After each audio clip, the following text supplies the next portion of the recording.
You're not leadership material.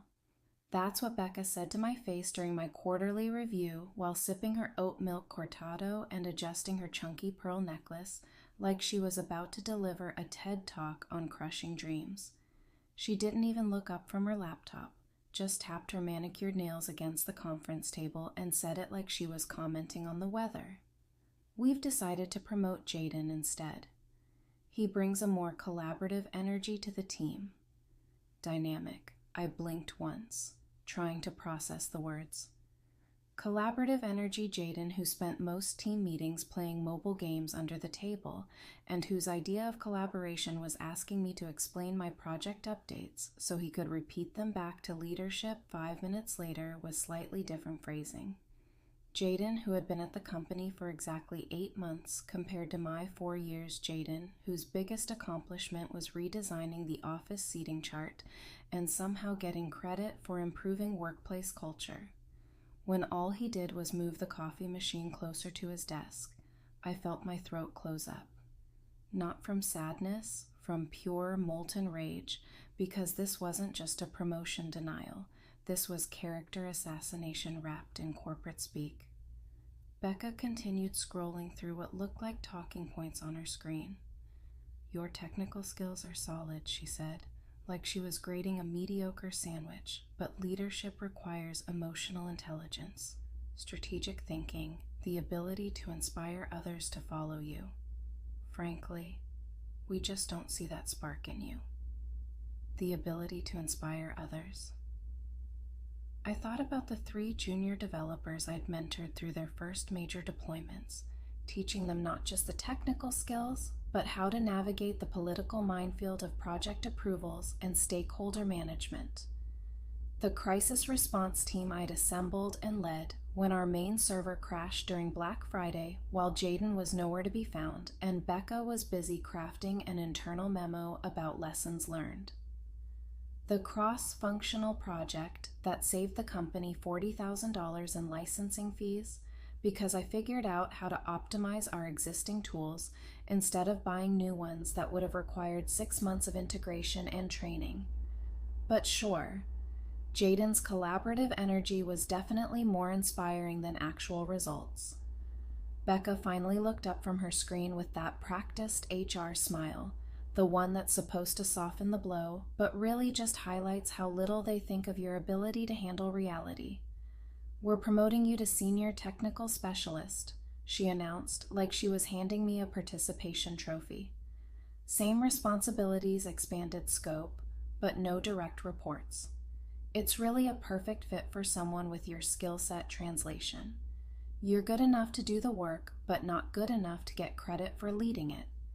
And definitely not good enough to threaten Jayden's meteoric rise through the ranks of mediocrity. I nodded slowly. Sure. Becca sounds perfect. When can I expect the paperwork? And just like that, I was dismissed. Not with a handshake. Not with congratulations on your promotion, just a casual, we'll have HR send over the details later this week, like I was a vendor getting a contract renewal instead of a human being whose career aspirations had just been fed into a wood chipper and rebuilt into a corporate consolation prize. Walking back to my desk felt like a death march past the open floor plan where Jayden was already holding court near the water cooler, talking loudly about his vision for cross-team synergy and sustainable growth initiatives. I caught fragments of his monologue as I passed paradigm shifts and stakeholder alignment and thought leadership, all delivered with the confidence of someone who learned management speak from LinkedIn posts and TED Talks about disrupting yourself. The irony wasn't lost on me that he was discussing team synergy while standing in the exact spot where he'd interrupted 3 different conversations that morning to insert his opinion about projects he didn't understand. I sat down at my workstation and stared at my monitor for a long time, not at any particular application, just at the reflection of fluorescent lights on black screen. My jaw ached from clenching my teeth. My hands felt cold despite the stuffy office air, and somewhere deep in my chest, a small voice started whispering, "Not today. Not like this. not without a fight. The thing about being told you're not leadership material is that it forces you to examine what leadership actually means, and after 4 years of watching Becca manage through buzzwords and Jayden fail upward through charm, I was starting to think their definition of leadership had very little to do with competence and everything to do with playing politics and looking the part. But here's what they didn't know about me. I had been leading all along, just not in ways that showed up on their performance metrics. Every time a project went sideways and I quietly fixed it behind the scenes. That was leadership. Every time a junior team member came to me with questions instead of their actual manager, that was leadership. Every time I stayed late to document processes that nobody else bothered to write down, so the next person wouldn't have to figure it out from scratch. That was leadership.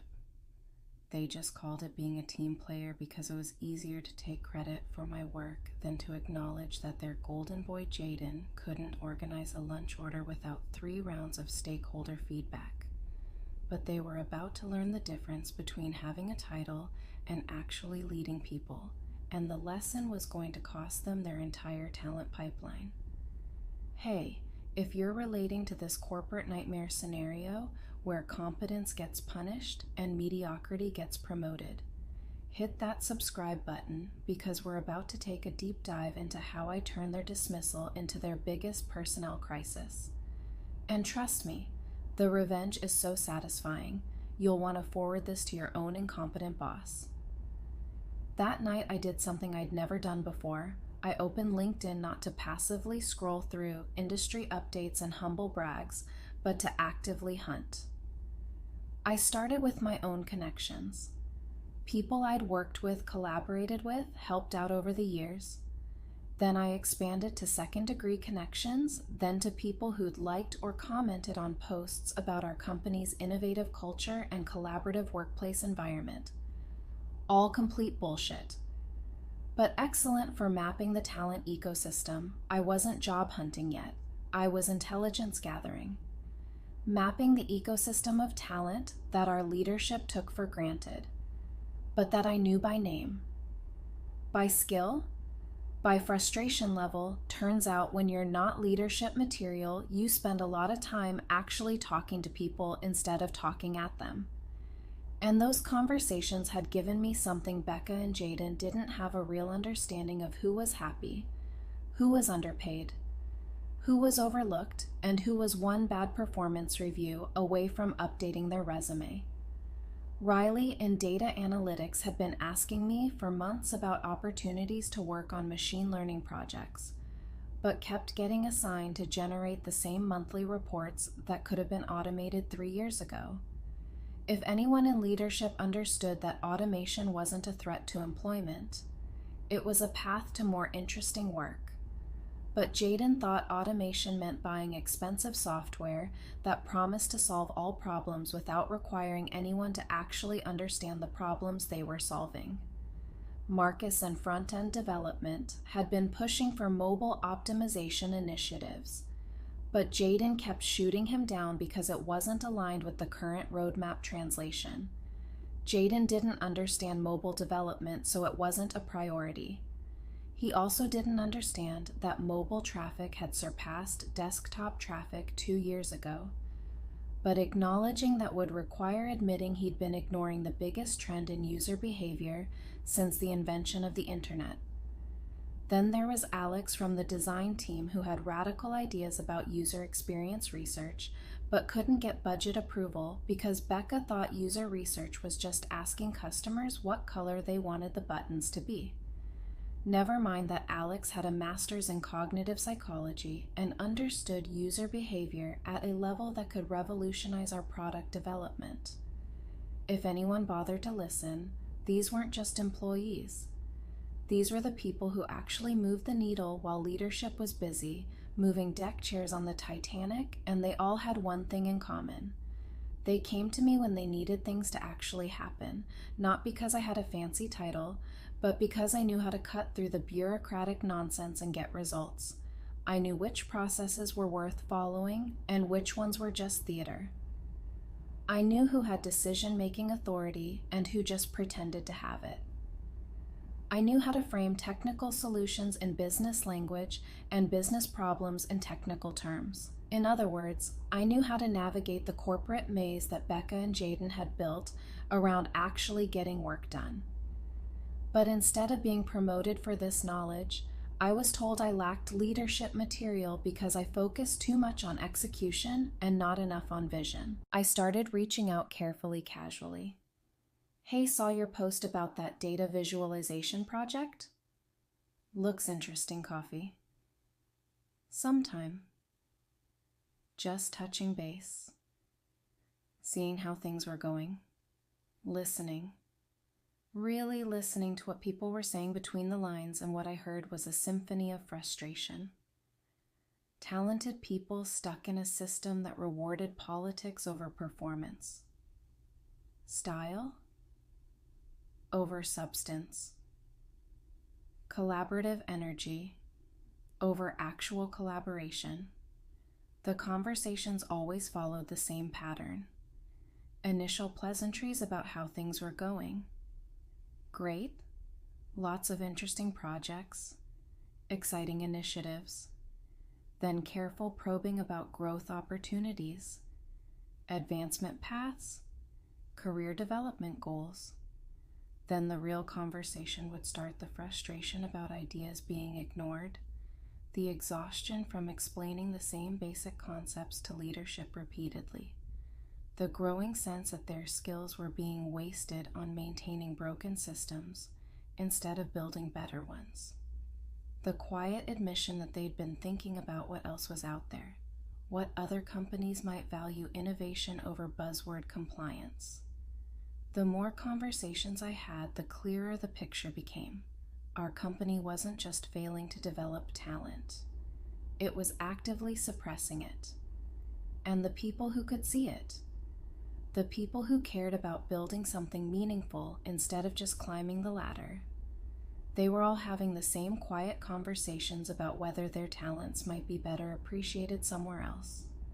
By the end of the week, I had a mental map of every high performer who was being underutilized, every innovative idea that was getting buried in committee, and every person who was starting to wonder if their skills might be better appreciated somewhere else.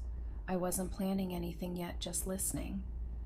But listening is the first step in any good strategy, and strategy, as it turned out, was something I was much better at than Becca or Jayden realized. The breaking point came during a team meeting. 2 weeks later, Jayden was presenting his strategic vision for Q4, which looked suspiciously like a mashup of 3 different articles from Harvard Business Review and a blog post about agile methodology that he clearly hadn't understood. He stood at the front of the room clicking through slides full of buzzword soup, talking about leveraging core competencies and optimizing value streams, while the actual people who would have to implement this nonsense sat there with varying degrees of glazed expressions and suppressed eye rolls. The slides themselves were a masterpiece of corporate meaninglessness. Circles and arrows connecting abstract concepts like employee engagement and operational excellence. As if drawing lines between buzzwords would somehow create a coherent strategy, he reached a slide titled Cross-Functional Collaboration Matrix, and I watched Riley's face go completely blank, not confused.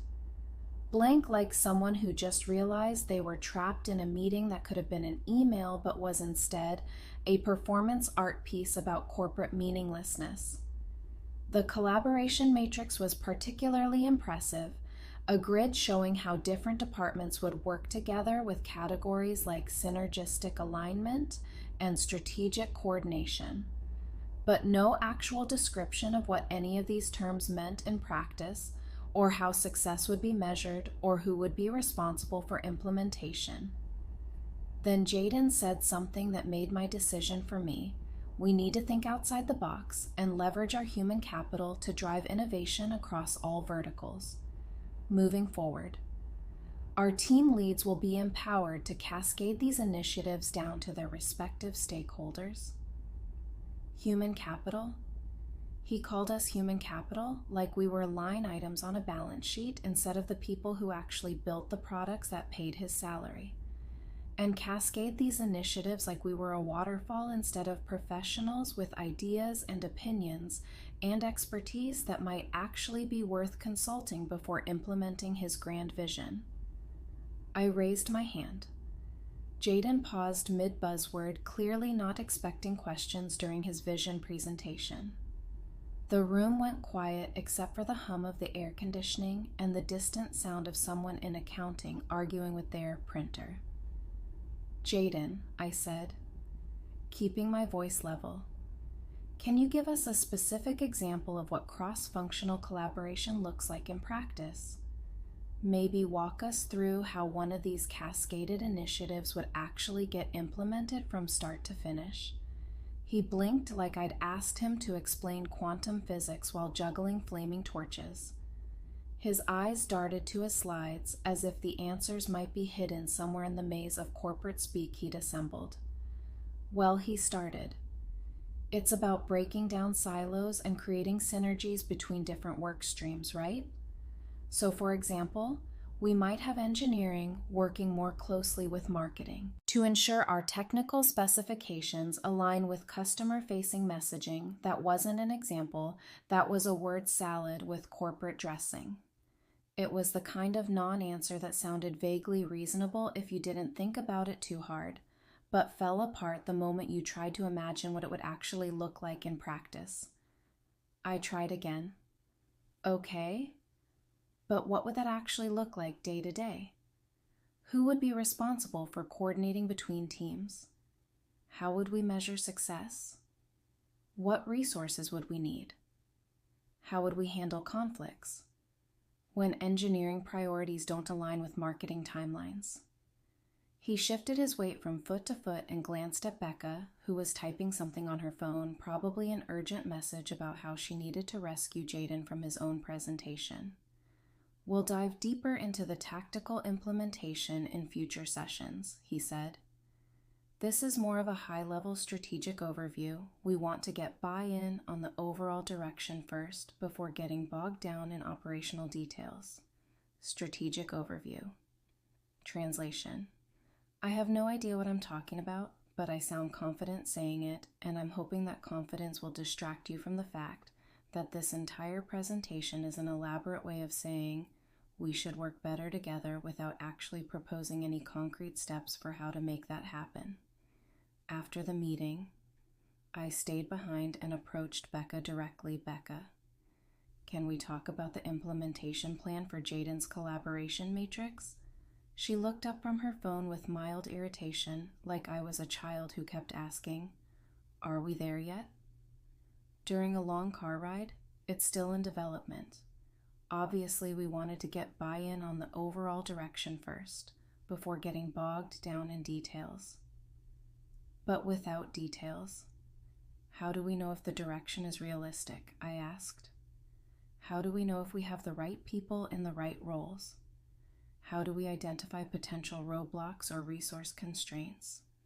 How do we even know if this collaboration matrix addresses the actual collaboration problems we're having versus the collaboration problems Jayden thinks we should be having? She sighed heavily like I was being deliberately obtuse. This is exactly what I meant about leadership material, she said. Jayden understands that sometimes you have to start with vision and let the tactics emerge organically. You're too focused on the operational level to see the bigger picture. You can't see the forest for the trees.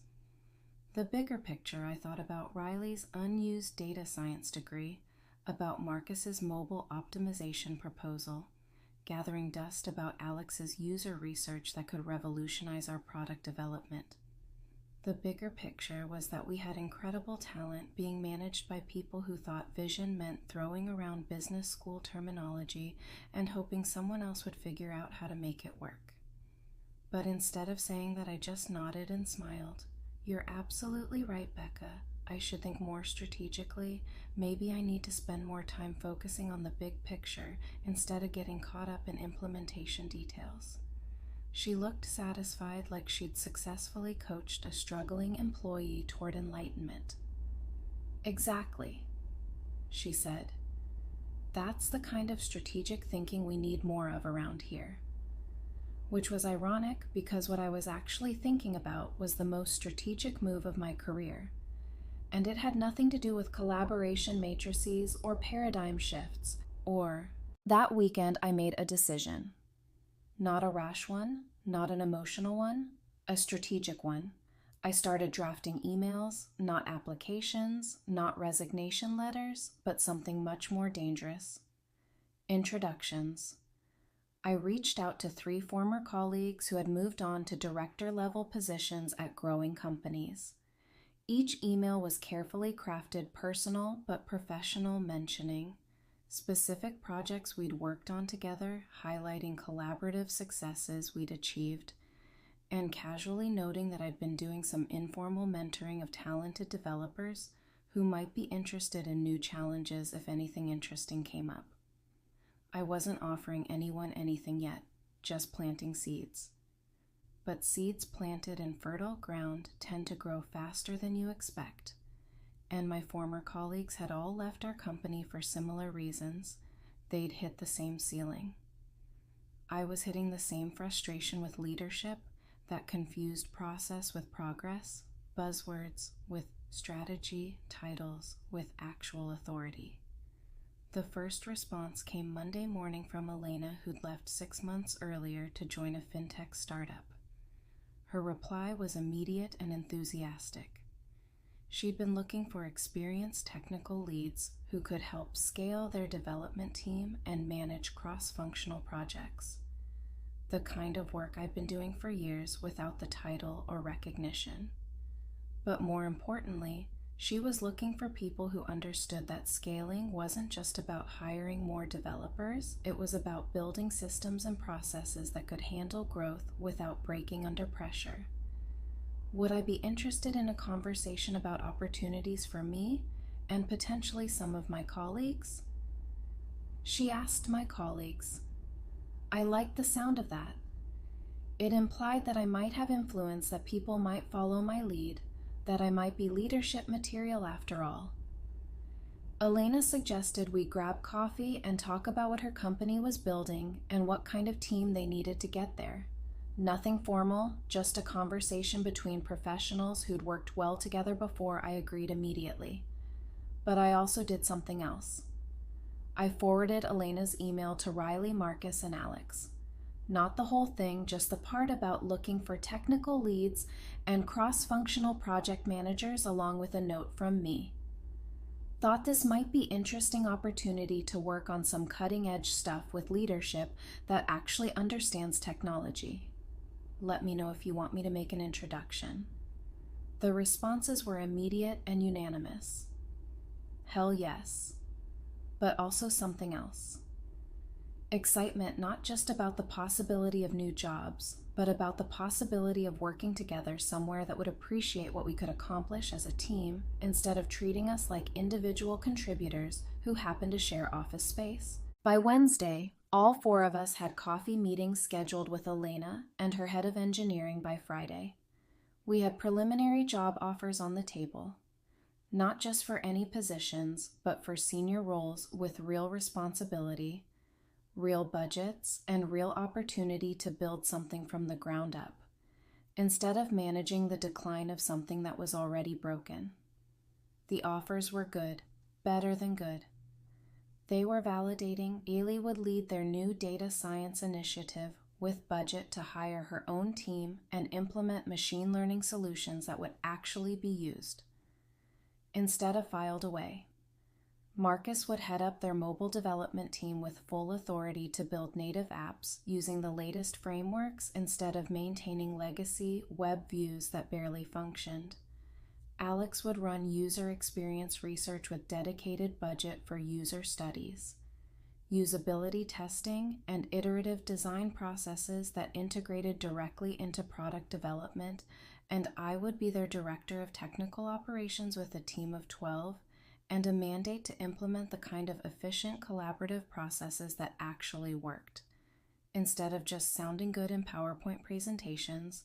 But the best part wasn't the titles or the money, though. Both were significant improvements. The best part was that we wouldn't be leaving individually, we'd be leaving together, taking our collective knowledge, our collaborative relationships, and our understanding of how to actually get things done, and we'd be doing it all at once on the same day with 2 weeks' notice. I spent that weekend writing 4 resignation letters, one for each of us. They were polite, professional, and utterly devastating in their simplicity. We were grateful for the opportunities we'd been given, but we'd found positions that better aligned with our career goals and allowed us to contribute at a level commensurate with our skills and experience. We would do everything possible to ensure a smooth transition, but given the collaborative nature of our work and the interconnected relationships we'd built, we felt it was important to coordinate our departures to minimize disruption to ongoing projects. Translation: you told us we weren't leadership material, so we're going to show you what leadership actually looks like by taking your 4 most productive employees and walking out the door together, leaving you to explain to your boss why your department just lost 30% of its institutional knowledge in a single day, and why all your innovative strategic initiatives are now unmanned ships floating toward the rocks. Monday morning. I arrived early. Not because I was nervous, but because I wanted to savor the moment. I wanted to watch the normal rhythm of the office one last time before we introduced a little chaos into their orderly world of collaboration. Matrices and paradigm shifts. I watched Jayden stumble in 20 minutes late with coffee stains on his shirt and immediately start checking his phone for whatever crisis had emerged over the weekend that he'd need someone else to solve. I watched Becca rush past my desk carrying 3 different notebooks and looking like someone who just realized she'd forgotten an important meeting but couldn't remember which one. I watched the rest of the team filter in and settle into their usual routine of checking email, answering Slack messages, and pretending to be busy while waiting for someone to tell them what to actually work on. Then at exactly 10 a.m., the 4 of us walked into Becca's office together. She looked up from her computer with confusion, then growing alarm as we each placed identical envelopes on her desk. "What's this?" she asked, though her voice suggested she already knew, and the growing pallor of her complexion suggested she was beginning to understand the implications. Riley spoke first. "Our resignations. We're all leaving for new positions that better match our career development goals and allow us to work in environments that value technical expertise and innovative problem solving." Becca's face went through several distinct phases of grief in rapid succession. Denial. "This has to be some kind of joke, right? You can't all be serious?" Anger. "You can't all leave at the same time. This is highly unprofessional bargaining. What would it take to make you reconsider? We can discuss promotions, salary adjustments, professional development opportunities." And finally, a kind of hollow acceptance that suggested she was already calculating how to explain this to her boss and what it would mean for all those strategic initiatives that depended on having people who actually knew how to implement them. But it was Jayden's reaction that made the whole thing worth it. He'd been hovering near the door, trying to look like he belonged in a room where actual decisions were being made. And when he heard the word resignations, his face went completely white, like someone had just told him he'd have to actually do work instead of just talking about it. "You're all leaving?" he asked. Like he couldn't process the information all at once, like his brain was struggling to comprehend a world where people might choose to leave his inspiring leadership. Marcus nodded. "We've found opportunities that allow us to work together on innovative projects with leadership that values technical expertise and collaborative problem solving. The kind of collaboration that produces results, instead of just producing more meetings about collaboration." The emphasis on collaborative was subtle but pointed, and from the way Jayden flinched, he caught it but didn't understand why it stung so much. Becca tried to regain control of the situation. "This is highly irregular," she said. "You're all under contract. You have obligations to complete your current projects and provide adequate transition documentation. We understand your personal career goals, but you have professional responsibilities that can't just be abandoned because you've found something that seems more appealing." "Of course," I said. "We've prepared comprehensive handover notes for all ongoing work, and we're committed to making this as smooth as possible for everyone.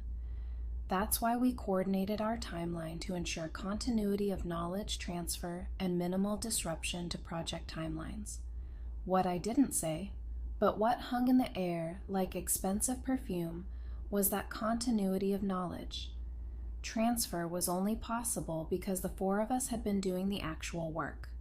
While Jayden had been synergizing and Becca had been strategically visioning our departure, would leave them with a lot of process documentation and very few people who understood how to actually implement any of it.